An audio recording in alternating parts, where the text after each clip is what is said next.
this is something I'm finding a little bit upsetting right now. So there's some right now. We went to the Libertarian convention. I want to criticize some of my Libertarian friends because I think the way they're going about things right now, driving me a little bit crazy, right? But it's kind of like the same position that I'm in right now. That when you try to kind of parallel that to Trump, when there are people out there like ourselves who try to fairly criticize Trump for the things he needs to be criticized from. You know what I'm saying? Doesn't all the victimizing of him right now, even when we're looking at this debate coming up right now, where, I mean, the whole Casey Hunt pulling Caroline Leavitt, Trump's press secretary, off the air, yank his wire, kind of doing the whole Bill O'Reilly thing, but in a nice way. You know, that leads into what the Trump team's trying to say. Look at this. This guy's fighting against the machine. They all want him shut up. The media's against him. Oh, my God. And then, therefore, to the every average day person, you can't criticize Trump because when you try to criticize him, he's been so victimized. They're like, you're just trying to manufacture consent to go vote for Biden and the Democrats. And I say, no, I'm not. I'll never do that. Isn't that a fair assessment right now that we can't properly criticize Trump for what we need to criticize him? The number one reason to criticize him, Don, is that he's moved away from his position of getting us out of NATO and disbanding NATO. Yeah, I agree with it. You know, if you're looking just at the retail politics aspect of it, looking at him as a candidate and did he deliver on this particular set of promises, you know, the answer is no. We could argue over whether he tried to, you know, in good faith and was unable to, or if he never intended to do it and was just, you know, putting on some sort of a shit show so that people would vote for him that otherwise would not, that wanted to see those things happen. You know, I won't speculate on that, but I'll say this much about it. The conversation itself isn't even the conversation we should be having right now. The conversation we should be having is what do we do about using the presidential election to not have World War III? I mean, whatever that means for whatever candidates land in November, what can we do to take this election cycle and use it as a weapon to stop World War III from ripening into, in essence, our extinction?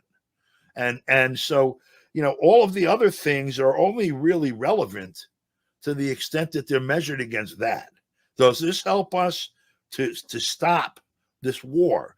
You know, no matter what happens in the election, by the way, or in the streets, no matter what happens between now and November, Joe Biden or whoever is sitting in the chair wearing a Biden mask is president.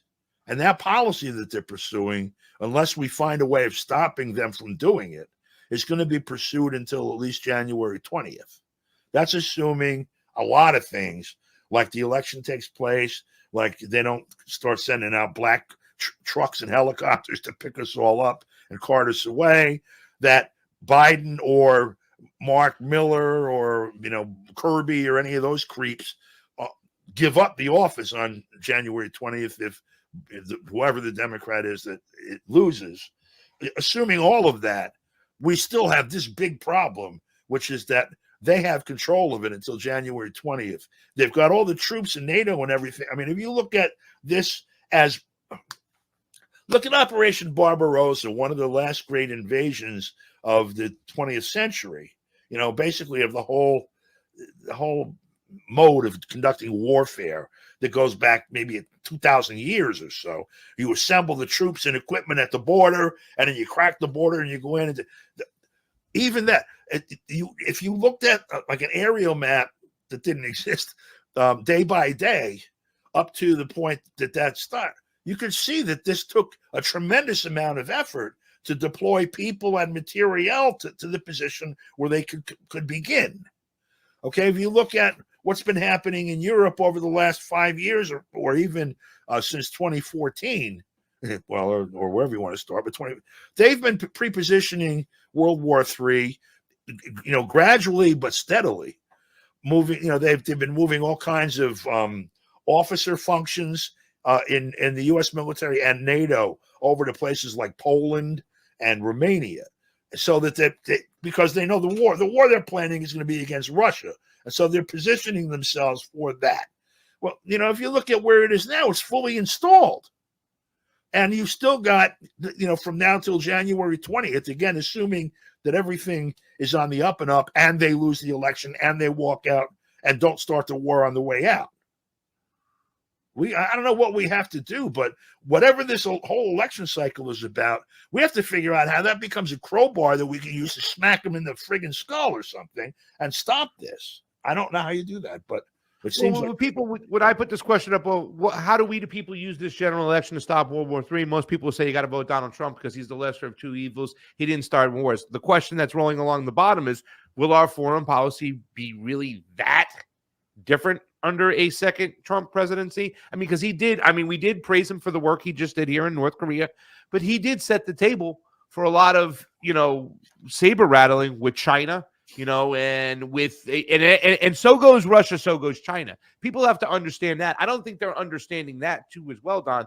So will our foreign policy be really that different under a second Trump presidency? Well, can you sell Donald Trump as the lesser of two evils? I know you got 5 minutes. We'll talk about elections tomorrow, so let's spend a little time right here. Okay, first of all, one has to acknowledge the fact that at least since March of 2014, the people in Beijing finally acknowledge, openly, they came for Gaddafi and Assad. They already took Saddam Hussein. They're going there. They took Ukraine. They're going after Russia, and then they're coming after us. And so Russia, we got to sit down and talk. We got to stop them now, because I know if they get you, they're going to get me. You ought to know if they get me, they're going to get you. And so we have to work on that. They declared a joint strategic partnership. So they know this is coming. So now we're looking at it, and all right. So I don't know, in terms of, there's a couple of things that are at work here. If let's say, the naked question is, if Donald Trump promises to not do World War III and gets elected, can we rely on his promise to not do World War III? That's what you're asking directly, right? Absolutely. Okay. So here's the thing, because you always, Don, let me just say something real quick. You always got to be aware of when they win your confidence in one area, but they bring you in another area that you didn't want to go to. And the best example I can speak of when it comes to that person is Steve Bannon. He had all the doctors on. He had everybody on that would I agree with COVID. He had election stuff on. He had people like Garland Favorito on his show and Robert Brakey, and I was there. But then it comes to, who do we blame everything? He blames it on China. And it's almost like we're taking all that anger and everything that we exposed together that he gained our confidence on, but then brought us to where we don't want to go anyways. And I'm worried about that under Donald Trump. I'm worried about war with China under Donald Trump. Go ahead. All right. So what you have to do if you're going to do tea leaf reading, which is what this is, right? You look at what happened in the 4 years he was in. So, on the one hand, he went to meet with President Putin, and he went to meet with President Xi Jinping, and he went to meet with Kim Jong-un. And but all three were just hot air, right? Wait, because you had also you had sanctions against Russia at that time, and sanctions against North Korea, whatever, DPRK. And he let the nuclear treaty expire with Russia, right? He let the nuclear treaty expire with Russia. He started a trade war with China. Hold, okay. I know all that. Good. Okay. He also had just started up the game in earnest with Iran that he had just finished doing with DPRK, which was first a big bully act and then let's talk. And a lot of it seemed pretty clear to me what he was doing with DPRK was carving out political space to make an actual deal with North Korea. So that, it's like only a Nixon could go to China kind of move, where Donald Trump is the most aggressive anti-North Korea guy in the world. The deal he got with Kim Jong-un must be the best deal in the world. And that's what he was working on with Iran. It seems pretty obvious to me also. The point being, now you can ask. And so what happened was he was thwarted across the board on all of those things.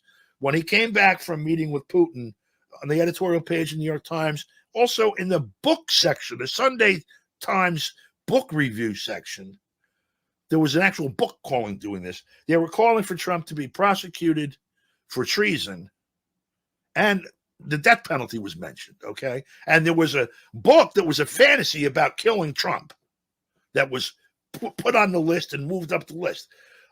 There was legislation that made, I forget, you have 535 members of the joint Congress between the House, which has 435 members, and the Senate, which has 100. Out of that, I think 517 out of the 535 voted for something called Help Defeat America's Adversaries Act, or whatever the hell it was called. The president cannot withdraw any of the sanctions that had been imposed by previous presidents against Russia, North Korea, or Iran. And in fact, here's some more sanctions.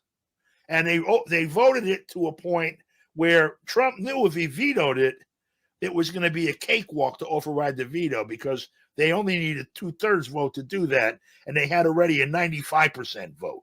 And so he would have been humiliated on top of everything else. So he signed it, clipping his own wings. What would have happened instead? I can't speculate. For all I know, this is an elaborate dance that they all cook up at some dinner somewhere. Who knows? But when we're looking at it, we have to look at what we can do with what people are seeing. People, if they were being instructed, here's the legislation, this is what these guys actually said, this is what it actually means, instead of what the so-called left did with Trump. Look, he's promising peace, he don't mean it, ignore him. You take it and you use it as a weapon. You tell the people he just had his wings clipped because they're afraid, or in any event, they're stopping him from having the ability, in case we can move him, to remove these sanctions and start making peace. And so there's our battle then that you can draw people into. Now you create a space. Does he act, or does he? I would never meant it. I was only kidding anyway. We're not engaged at that level, though. And all the rest of this is meaningless unless we are, because we have to become players. We're not just observers. Because if we're just observers, they're going to put on any shit show they want to put on, and we just have to wait for the commercials. And then we have to become advocates. Advocates are better than activists. Advocates actually, understand what's going on and represent the issue behind it and speak highly of it and educated about it. And that's what we need to do.